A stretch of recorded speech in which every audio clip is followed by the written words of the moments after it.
各位弟兄姊妹平安，每日靈修，有主嘅話語成為我哋嘅智慧同埋能力。今日經文係箴言16章21節，心中有智慧，必稱為通達人，嘴中嘅甜言加增人嘅學問。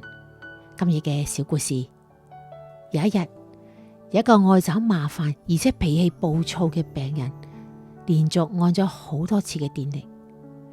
正在忙碌嘅護士去到病房時，病人又板住個面咁望住佢。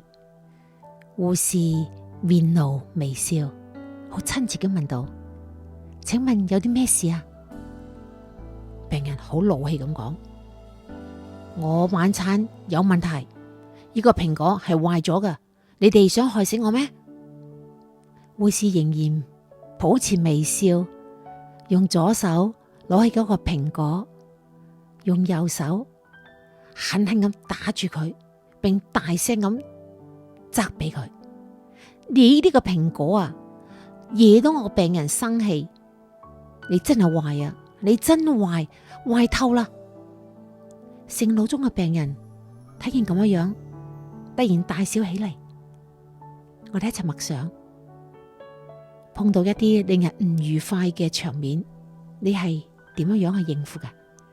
求主賜俾我哋智慧同勇氣，能喺呢個緊張嘅環境中輕鬆化解問題，唔製造一個敵人，反而贏得別人嘅尊重。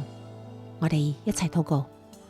全智全能嘅天父，你亦係慈愛憐憫人嘅主，你以愛同包容對待我哋，你亦要我哋對待人有慈悲良善嘅心。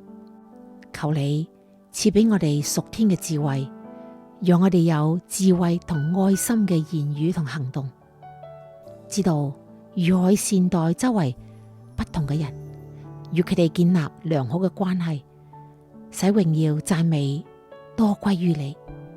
禱告係奉主耶穌基督嘅名，阿門。今日經文係箴言16章21節，心中有智慧，必稱為通達人，口中嘅甜言加增人嘅學問。